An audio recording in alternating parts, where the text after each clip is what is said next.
Olá pessoal, meu nome é Vinícius Martins, sejam muito bem-vindos ao Amaterasu Podcast. E no vídeo de hoje, como prometido, nós vamos estudar mais a fundo uma combinação clássica, escrita lá no clássico de suporte à vida com acupuntura e moxa-gustão, para a condição de ansiedade, tristeza e desorientação dos pacientes. Perfeito? Então chega de papo e bora para o nosso vídeo de hoje.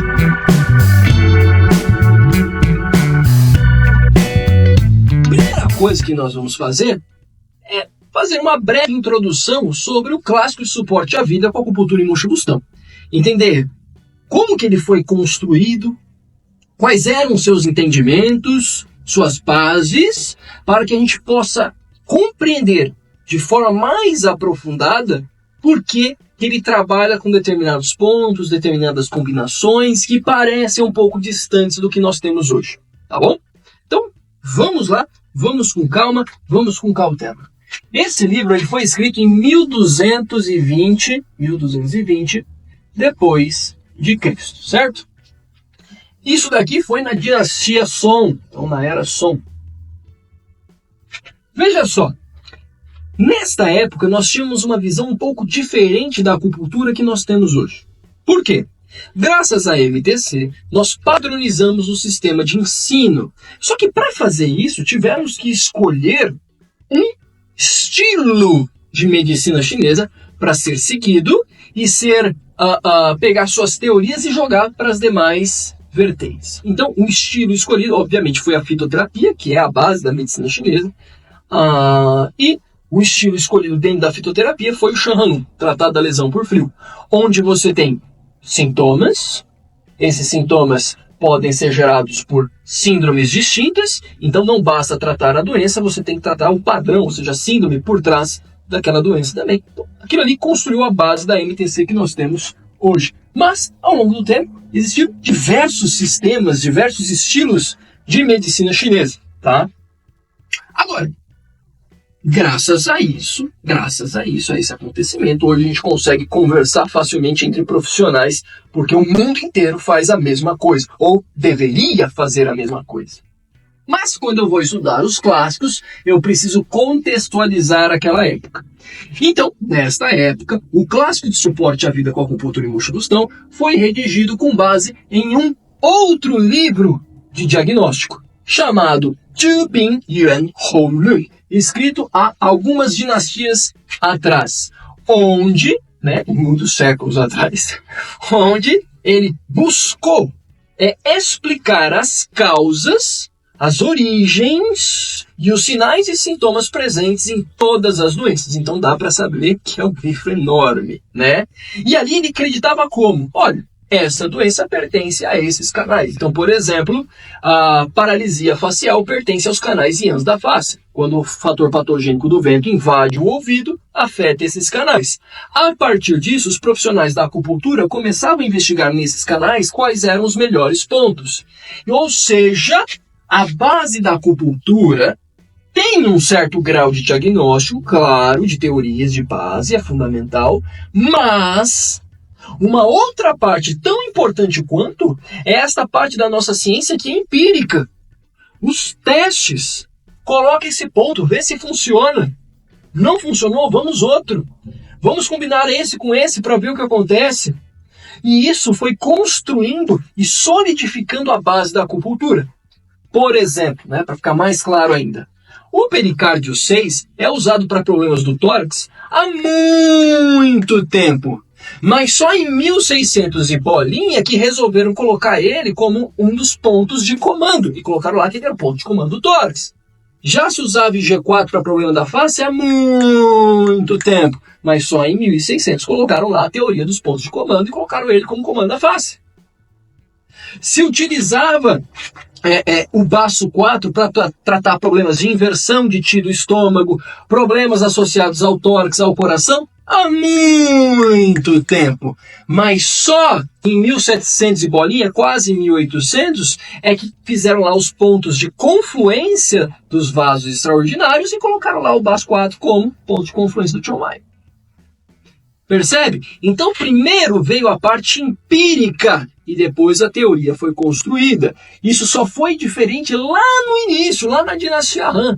Lá você tinha a parte da teoria muito forte, e por isso que você tem alguns pontos, por exemplo, como a gente viu, que eles de fato fazem tudo aquilo que prometem, outros agem mais num aspecto, outros agem mais no outro. Enfim, você tem essas diferenciações nesses textos mais antigos, entre teoria e prática.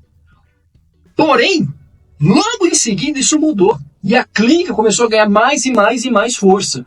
E a teoria foi se ajustando a essas necessidades. Perfeito? Então, o clássico de suporte à vida com acupuntura e moxa-bustão, ele é um livro clínico. Né? Ele é um livro que é construído em cima de experiências clínicas. E, portanto, é um livro que a gente tem que prestar muita atenção. Boa parte dos profissionais renomados de acupuntura e moxa-bustão consideram ele como um dos livros mais importantes da história da acupuntura, junto com o clássico sistematizado de acupuntura e moxa-bustão, o Zhenzhou Jia Yi Jin, e junto com o Zhenzhou Da Chan, né? Que alguns traduzem como a grande perfeição de acupuntura e moxa-bustão, outros como o grande compêndio de acupuntura e moxa-bustão, e assim. Bom, vamos lá. A partir disso, nós já conseguimos saber como que este livro foi construído, perfeito? A partir de experiências clínicas, a partir de uma base diagnóstica, é pautada em canais, perfeito? Por isso que o Wang Zhuyi, lá no livro dele, fala desse livro, tá? Justamente porque ele resgata essas teorias, perfeito? Bom, dito isso, agora a gente faz aquele corte maravilhoso, com aquela vinhetinha bonitinha, porque a gente já vai voltar para falar sobre a combinação de ponto em si, beleza? Bora lá!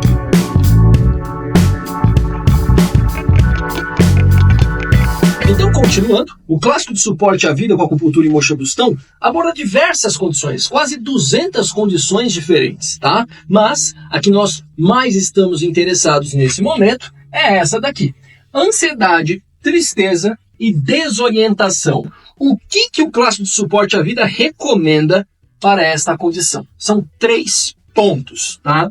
Nós temos o Bexiga 15 como um desses pontos. Depois nós temos o TA10 como outro desses pontos. E por fim nós temos o VG11. Tá? Então nós vamos utilizar esta combinação para tratar o aspecto sintomático da condição de ansiedade, tristeza e desorientação. Perfeito? Então vamos lá. Por que esses pontos foram escolhidos? Lembra o que nós falamos? O clássico do suporte à vida, com acupuntura e moxa-bustão, se baseia na teoria de canais. Então a relação de canais é uma relação importante a ser pesquisada e investigada. Observando aqui, nós temos Bexiga 15. Lá no Linshu 10, tá? Na segunda parte do Imperador Amarelo, capítulo 10, é falado sobre a teoria de canais. E lá se fala sobre algumas condições que estão associadas a alguns canais. E lá se fala essa relação de canal de estômago e canal de bexiga com desordens da mente. E quando a gente começa a investigar esses pontos, esses canais e os pontos deles, a gente percebe que não é só canal de bexiga e canal de estômago. Na verdade é Yamen e Taiyang. São canais fortes no tratamento de algumas desordens da mente e devem ser investigados. Não significa que você já vai sair usando. Não, começa-se um processo de investigação. E aí você tem o Bexiga 15, que pela teoria de pontos é o ponto Beixu do coração. Então, obviamente, ele era um ponto muito na cara que deveria ser investigado. E veja, ansiedade, tristeza e qualquer outra desordem emocional pertence à mente e, portanto, pertencem ao coração. Show de bola? Então, o Bexiga 15 era um ponto óbvio a ser investigado. E, de fato, ele está entre os 5 pontos mais utilizados ao longo do tempo para as desordens da mente. Investigando mais de 3.000 combinações de pontos clássicos, o Bexiga 15 está ali, entre os 5 pontos mais utilizados para os distúrbios da mente. Não dá para ficar de fora, é um excelente ponto. Agora, vem para cá. Vem para cá. Olha só, VG11. VG11 está no canal do vaso governador. O canal do vaso governador passa tanto pelo cérebro quanto pelo coração. Basta observar os seus trajetos internos. Com esta informação, vai ficando claro que o VG11 consegue, né, por estar no canal do vasogovernador, ter a potência de alcançar a possibilidade de tratar o espírito, a mente. Mas por que o 11 especificamente? Vamos lá. O bexiga 15 está do lado da torácica 5, né? A 1,5. Mas quem fica diretamente abaixo, né, na borda inferior da torácica 5? Ora, ele mesmo, o VG11. Então, se aqui está o bexiga 15, que é o beixudo do coração, esse coração que armazena a mente, esse que está entre os dois terá um efeito importante também. Tanto é que o nome dele é Shan Dao, o caminho do espírito, o caminho da mente, como se fosse um caminho que passa aqui entre os dois Xinshi, né? Os dois bexiga 15. Perfeito? Perfeito? Então, ele era um ponto interessante a ser investigado e mostrou resultados. Por isso está aí. E o TA10? Bom, nós sabemos que o TA10 faz parte do grupo de pontos mares, né? Ponto mar. O ponto mar tem uma habilidade de retificar o fluxo do Qi, e os textos clássicos falavam que ele poderia agir em distúrbio do estômago e dos intestinos, distúrbios associados com padrões alimentares, etc. Mas o que isso lá no fundo quer dizer? São pontos que têm a habilidade de mexer na via das águas, onde se separa o puro do impuro. Perfeito? Então, quando você usa o TA10, você melhora esta competência do corpo separar o puro do impuro. Cada ponto mar faz isso com algum propósito. Então, por exemplo, se você pegar o F8, ele vai tratar condições de acúmulos de líquidos impuros, ou seja, umidade, que acaba afetando o aspecto ginecológico, principalmente o genital externo. Se você pega o baço 9, ele é mais versátil, então ele acaba agindo não só no aspecto do genital externo, enfim, mas também no sistema digestório, sistema urinário, tá? Então ele é mais versátil. Agora, e o TA10? Em que área específica ele consegue agir? Na hora que ele separa o puro e o impuro, ele consegue eliminar aquela turbidez que obscurece os orifícios da mente. Isso é o que nós chamamos hoje uma competência de transformar a mucosidade, que obscurece os orifícios da mente e que te impede de enxergar, de ter uma conexão maior com a realidade. A realidade para essas pessoas parece mais turvas por conta do muco. Ou seja, o homem enxerga, mas a interpretação do que está sendo vista, esta está turva. Vou dar um exemplo. Né? Você tem Maria e você tem João. Tá? Aí, João vê que Maria está se aproximando. Ele estava mexendo no celular. Ele fecha o celular para ouvir o que Maria vai falar. Maria observa o quê? Cheguei perto, guardou o celular. Qual é a interpretação disso? Ele guardou para prestar atenção em mim? Ou ele guardou porque estava falando com a biscate? Não sei. Aí o que Maria faz? Ela vai lá no banco de dados. E ela vai começar a observar. Ele dá motivo para desconfiança? Ele já fez cagar? Já. Dá motivo. Perfeito. Tá falando com quem não deve? Não, nunca fez isso. Então ele vai prestar atenção em mim. Agora, percebe que nem toda vez a interpretação é colada na realidade. Pode ser que nunca tenha dado motivo, mas ainda assim, com o que você estava falando? Por que você fechou esse celular? Né? Pode ter esse tipo de discussão. É isso que nós estamos falando aqui. O TA10 tem esse poder. Só que aí é que está. Lembra a questão empírica? Aqui a gente está em 1220 depois de Cristo. Muita bola rolou ainda. E hoje nós sabemos que pericárdio 5 e 40 são pontos mais potentes e mais fortes para esse propósito. Dependendo do autor que você pegar, ele vai ainda preferir o pericárdio 6, como é o caso do Wang-Ti, para abrir os orifícios da mente. Quer dizer que eu posso substituir o TA10? Claro que pode, mas você consegue fazer isso porque agora você conseguiu compreender a ação do ponto a fundo.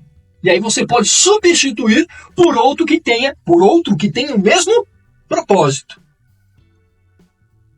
Ou combiná-lo com outro ponto de mesmo propósito. Você decide, o paciente é seu. A experiência que você carrega consigo e por aí vai. A questão não é trocar o que fazemos, mas é aprender com o passado. Tá? Clássico não é o que é velho, é o que é eterno. Perfeito? Isso daqui é show de bola, show de bola. Bom, espero que tenham gostado da explicação aqui da combinação desses 3 pontos. Realmente são 3 pontos aqui, desses 3, 2 que ainda são bem utilizados. O TA10 na maioria das vezes acaba sendo realmente substituído por algum desses 3 pontos que eu coloquei aqui abaixo, tá? Mas é algo que realmente é aplicável. E é o que interessa no final das contas. E aí o que você pode fazer? Pega o vídeo passado onde eu falei de diferenciação de síndromes, utilizando muito do que a MTC traz consigo hoje em dia, e você somatiza com tratamento sintomático. E assim você combina tratamento sindrômico e tratamento sintomático. Isso vai potencializar o efeito do teu tratamento. Show de bola? Bom, gente, muito obrigado. Espero que vocês tenham gostado. E a gente se vê numa próxima vez aqui nesse mesmo canal. Show de bola? Tchau, tchau.